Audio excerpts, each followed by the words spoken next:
오늘 2025년 4월 1일 아주 스쿠프 신속한 뉴스, 아주 긴박한 뉴스가 들어왔습니다. 윤석열 대통령에 대한 탄핵 심판, 헌법재판소의 탄핵 심판 선고가 4월 4일이죠. 4월 4일, 오늘이 4월 1일이니까 3일 뒤입니다. 오늘 화요일이고 금요일이죠. 결국 이제 금요일인데 오전 11시로 선고일이 잡혔다는 말씀을 드립니다. 다시 한번 말씀을 드리겠습니다. 윤석열 대통령에 대한 그 국회 탄핵 소추안을 심의하던 헌법재판소의 탄핵 심판 선고일이 3일 뒤 금요일 4일입니다. 오전 11시로 결정됐다는 말씀 먼저 속보로 말씀을 드리겠습니다. 그래서 이 속보를 바탕으로 해서 저희가 이 윤석열 대통령에 대한 탄핵 심판이 어떻게 결론 날지까지 좀 추론해보는 그러한 시간을 좀 갖기로 하겠습니다. 시작하기 전에 구독, 좋아요, 알림 설정 부탁을 드리겠습니다. 네, 당초 이 헌법재판소의 윤석열 대통령 탄핵 심판 선고가 계속 늦어졌죠. 당초 2월 말부터 시작을 해서 3월 7일이다, 3월 14일이다, 21일 내지는 28일이 될 것이다. 이렇게 좀 늦어지다가 결국 이제 한 달 이상을 넘겼고, 결국은 이제 문영배 헌법재판소 소장 권한대행 그리고 이미선 재판관 두 사람의 임기, 즉 4월 18일을 넘기는 것 아니냐, 이제 이런 관측까지 나왔었는데, 그런데 결국은 이제 4월 4일 금요일로 됐다는 말씀, 이게 같이 속보를 좀 전해드리는 거고요. 네, 이게 정청래 국회 법제사법위원회 위원장, 즉 법사위원장이 이제 대통령이 탄핵 심판의 경우에는 이제 검사 역할을 하는 게 바로 이제 국회의 법사위원장인데, 탄핵 심판이 이제 선고기일, 여러 가지 기일이 잡힐지 않겠습니까? 증인 신문이라든가 이런 증거조사 이런 거 기일이 잡히면 변론 기일이라든가, 그러면은 먼저 헌법재판소가 무엇보다도 이제 법사위원장, 검사이기 때문에 법사위원장의 이 사실을 알립니다. 그래서 언제까지 뭘 하겠다 이런 내용을 알리고, 변호인 측에도 그 사실을 이제 동시에 알리게 되죠. 그런데 정청래 국회 법사위원장이 이 소식을 먼저 듣고 윤석열 대통령 탄핵심판 선고기일이 4일 오전 11시로 지정이 됐다라고 하는 얘기를 오늘 조금 전에 페이스북으로 이제 올렸습니다. 정청래 국회 법사위원장의 페이스북 글은 현재로부터 연락을 받았습니다. 그래서 이제 선고기일 통지를 알리는 헌법재판소의 공문사진을 함께 올린 것으로 이렇게 되어 있습니다. 대체 이제 이게 언제까지 늦어질 거냐라고 해서 말도 많았고 탈도 많았고, 그래서 문영배 소장 권한대행이 처음에는 여러분 잘 아시다시피 헌법재판소의 재판관들 8명, 지금 8명이 아니겠습니까? 8명의 의견을 전부 다 이제 인용적으로 돌리기 위해서 8대0 인용을 만들기 위해서 노력을 해왔다고 하는 거. 그건 12월, 1월 내내 그렇게 해왔던 거죠. 그런데 1월 말, 2월 초부터 이제 기류의 변화가 이제 감지되기 시작을 했죠. 이거 이렇게 갈 수 없다. 특히 적법절차 훼손 문제는 굉장히 중요한 문제이기 때문에 이거는 기각이 아니라 오히려 각하사유가 될 수 있다라고 하는 이제 전문가들, 그리고 이제 또 특히 이제 보수 진영을 중심으로 한 그런 의견, 여론 같은 것들이 그냥 형성이 되고, 그것이 또 이 주말 시내 도심 집회 등등을 통해서 표출이 되면서 헌법재판관들 내에서 이제 의견이 분화되기 시작을 했고, 처음에는 8대0 의견 통일로 해서 가져가고자 했던 것이 지금은 이제 5대4입니다 또는 4대4다 라고 하는 식으로 의견 분화가 고착이 됐다라고 하는 그 분위기까지는 제가 줄곧 말씀을 드려왔던 거라고 생각을 합니다. 그래서 지금 헌법재판소가 이제 4월 4일 내일 모레 글피해서 금요일 날 이제 윤석열 대통령에 대한 탄핵 심판을 선고하겠다라고 하는 거는 이제 그 전에 이미 정리가 됐다는 얘기고, 어제 그제 계속해서 휴일에도 이게 평의를 조금씩이라도 열었던 것으로 이렇게 생각이 듭니다. 근데 지난 며칠 전에는 평의를 열어서 30분 만에 이제 그쳤다. 그것도 내부에서 굉장히 큰 소리가 났다. 이제 이런 소식들이 들려왔는데 아직도 의견이 모아지지 않았고, 의견이 모아질 수가 없죠. 문영배 헌법소장 권한대행은, 헌재 소장 권한대행은 8대0은 아니더라도 이걸 최소한 인형적으로 끌고 가려고 끝까지 노력을 했는데, 그러나 기각이라고 생각하는 또는 각하라고 생각하는 사람들이 이게 적지 않게 여기에 대해서 이제 반대하고 이것을 이제 거부했기 때문에 이것이 이제 원만한 이제 합의에 이르지 못했다라고 하는 것들은 저희가 이런저런 이 정황들, 흐름을 통해서 이제 여러분과 함께 나눴던 바였습니다. 그래서 저는 감히 예상하건대 오늘 헌법재판소가 윤석열 대통령 탄핵 심판에 대한 선고기일을 정한 것은 저는 뭐 이 상태에서 더는 어쩔 수 없다.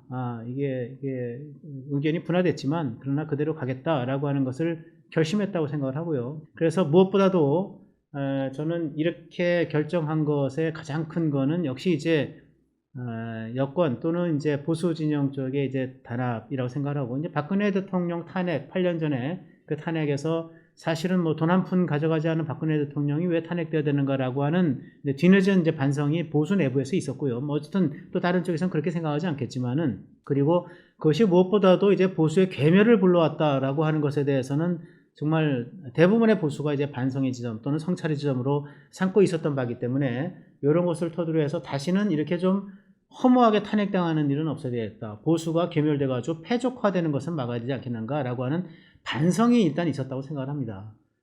허민의 정치카페 1월 7일자부터 시작을 해서 지금까지 뭐 줄곧 제가 적법 절차 문제를 뭐 독립운동하는 심정으로 제가 부르짖었다고 생각을 합니다. 법치주의와 민주주의의 근간이 되는 적법 절차를 훼손하는 문제, 헌법 12조 적법 절차에 의하지 아니하고는 체포, 구금, 재판할 수 없다라고 하는 것은 정말 일종의 하나의 마그나 카르타 같은, 헌법의 대한민국 헌법의 마그나 카르타 같은 조항, 대원장 같은 조항이고요. 뭐 미국의 수정헌법 제1조의 표현의 자유, 그리고 적법 절차의 문제.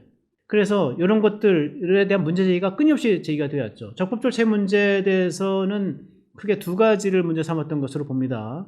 그러니까 이거 일단은 국회가 내란 혐의로 뒤집어 씌워가지고 윤석열 대통령을 탄핵 소추했는데, 막상 헌법재판소 넘어간 탄핵소추 사유서에는 내란죄를 빼달라라고 하는 것을 이제 해서 헌법재판소가 이것도 받아들여줬어요. 네, 내란죄 아니고 개헌법 위반으로도 얼마든지 탄핵할 수 있다. 뭐 이렇게 계산을 했겠죠. 그러나 사실은 또 내란죄 심의를 쭉 해온 거예요. 네, 그래서 이건 아니다. 뭐 법원이 공소장 변경을 요구해서 검찰이 공소장을 변경할 때 이거는 공소장이라고 하는 게 원래 공소장의 취지와 동일성을 해야지 않는 범위 내에서 이것이 바뀌어야 되는데, 내란죄가 80%였는데 내란죄를 빼겠다. 공소장 자체가 동일성이 그 원칙이 이게 적용되지 않기 때문에 이거는 다시 써야 되는 거다. 공소장을 다시 쓴다고 하는 것은 국회에서 내란 혐의를 적용해서 원래 했던 탄핵 소추를 다시 재의결해야 된다고 하는 그런 논리. 근데 하지 않았다. 이것이 이제 가장 큰 거였던 것 같고요. 그 다음에 두 번째는 이제 역시 이제 검찰에서 이제 증인들이 했던 이제 끌어내 체포해, 제가 두 가지를 얘기하지 않았습니까? 네, 내란죄를 구성했던 두 양대 요소 중에서 국토 참전과 이제 국헌문란이 있는데, 그 국헌문란의 이제 요소라고 하는 것이 이제 헌법과 법률의 무력화, 그렇죠? 그 다음에 헌법상 국가기관의 무력화, 이 두 가지였고, 윤석열 대통령 12.3 계엄으로 인해서 국회에서 국회의원들을 끌어내라. 그 다음에 이제 이 국회의원과 주요 정치인들을 체포해라. 이 두 가지가 헌법상 국가기관을 무력화하는 두 가지 조치였다라고 했던 거였는데, 이 끌어내라와 체포하라라고 하는 말이 수시로 바뀌고, 헌법재판소의 심리 과정에서 증언과 증인 과정에서 바뀌고, 또 수방사령관 여러 이제 이 단위의 사령관들, 그다음에 곽정군 이제 이 특수전 사령관의 말들이 뭐 의원, 요원 이런 등등을 해서 계속 바뀌고, 이런 상황 속에서 이게 이 증인들의 증언에 신빙성이 있느냐, 신빙성이 없다고 한다면 증언을 다시 검토하고 증인을 다시 불러서 헌법재판소가 그를 심리를 해야 되는데, 그렇지 아니하고 초기에 작성했던 자수서, 검찰에서 스스로 썼던 자수서, 스스로 진술했던 자술서, 이런 것들을 기초해서 작성됐던 조서를 헌법재판소가 그대로 증거조서로 삼았다라고 하는 것. 그런데 그 증거조서 삼는 과정에서 피고와 변호사가 동의하지 않는 것은 삼을 수 없다라고 하는 형사소송법상의 원리가 있고, 또 헌재법에서는 40조에 그 형사소송법을 준용하도록 되어 있는데, 이것을 준용하지 않고 피고와 변호인이 반대함에도 불구하고 그를 증거로 삼았다. 굉장한 적법 절차의 훼손이죠. 그 절차적 정당성을 과연 이게 가져갈 수 있느냐라는 문제가 제기가 돼서 이런 것들이 결합돼서 결국은 적법 절차의 훼손 문제가 심각하다라고 하는 얘기를 누누이 강조해왔고, 또 보수진영의 이제 논객들이 그랬고, 또 정치권에서 그랬고, 이제는 헌법학자들이 나서서 허영 교수들은 뭐 증인신문을 90분 이내로 제안을 해서 해야 될 신문 내용이 많은데 대통령이 신문하려고 3분만 달라고 그랬는데도 그거 안 주고 그냥 파하고, 그래서 이런 것들을 10가지의 위법사항들을 쫙 적시를 해서 이것이 헌법재판소가 기각 또는 각하해야 될 사유다, 이렇게까지 얘기를 했던 거 아니겠습니까? 난 이런 것들이 결국은 이 헌법재판소가 내부적으로 분열되고 분화돼서 나는 기각이야, 나는 각하야, 이거 내 생각 바꾸지 않을 거야, 이러한 분화 현상을 고착화시키는 데 일조를 했다라는 생각이 들고요. 그 다음에 이제 세 번째 마지막으로 헌법재판소가 왜 이제 이렇게까지 이게 부담을 안고, 사실 문영배 권한대행 헌법재판소장 권한대행이 기각 결정을 내리게 된다면 굉장한 부담이죠. 왜냐하면 그 진보 진영, 좌파 진영부터 날라오는 돌팔매를 어떻게 견디겠습니까? 견딜 수가 없죠. 그런데 그럼에도 불구하고 이렇게까지 할 수밖에 없는 이유에 대해서 저는 최근 며칠 동안 이게 회자됐던, 그리고 민주당 내에서 실제로 준비해왔던 그 줄타내기 상당한 영향을 미쳤다고 생각합니다. 민주당 초선 의원 70여 명이 엊그제 기자회견을 하지 않았습니까? 마은혁 재판관을 임명하지 않으면 한덕수 권한대행에 대한 재탄핵 절차에 돌입하고 그 권한을 물려받은 국무위원 모두를 탄핵하겠다. 줄탄핵하겠다. 한덕수만 탄핵하는 게 아니라 최상목도 쌍탄핵하고, 그리고 대통령 권한대행을 일려받은 그 다음에 누굽니까? 이주호 교육부총리, 그 다음에 또 무슨 장관 쭉쭉 나와 있잖아요. 이런 사람들 전부 줄탄핵하겠다. 라 해서 정부를 무력화시키겠다. 국무회의가 무력화되면 정부가 무력화되는 거죠. 사실은 제가 이것도 한번 여러분들에게 강조를 했지만, 국무회의 무력화, 정부 무력화라고 하는 거는 합법의 탈을 쓴 내란이죠. 아니, 내란의 구성 요소 중에서 제가 두 가지, 목적성 중에서 두 가지 얘기했잖아요. 아까 국토참절과 국헌문란 얘기했는데, 국헌문란의 가장 중요한 것이 헌법상 국가기관, 특히 헌법기관의 무력화라고 얘기하지 않았습니까? 국무회의 줄탄핵해서 국무회의가 무력화되고 정부가 무력화되면 합법의 탈을 썼지만, 이건 법의 지배가 아니라 법에 의한 지배. 달라요. 법의 지배는 자기가 법 안에 들어가 있는 거지만, 법의 지배는 자기가 법 위에서 법을 갖고 노는 거예요. 이게 법에 의한 지배인데, 근데 민주당은 룰 바이 로, 법에 의한 지배를 통해서 내가 법을 갖고 장난을 치겠다. 그래서 헌법기관을 무력화시키겠다. 이런 거라고 제가 말씀을 드렸거든요. 이렇게 해서 줄탄핵한다고 했을 경우에 대한민국 국정이, 대한민국의 국가가, 대한민국의 이란 나라와 국민이 어디로 갈 것인가라고 하는 것을 나는 헌법재판소가 최소한 걱정하기 시작을 했다.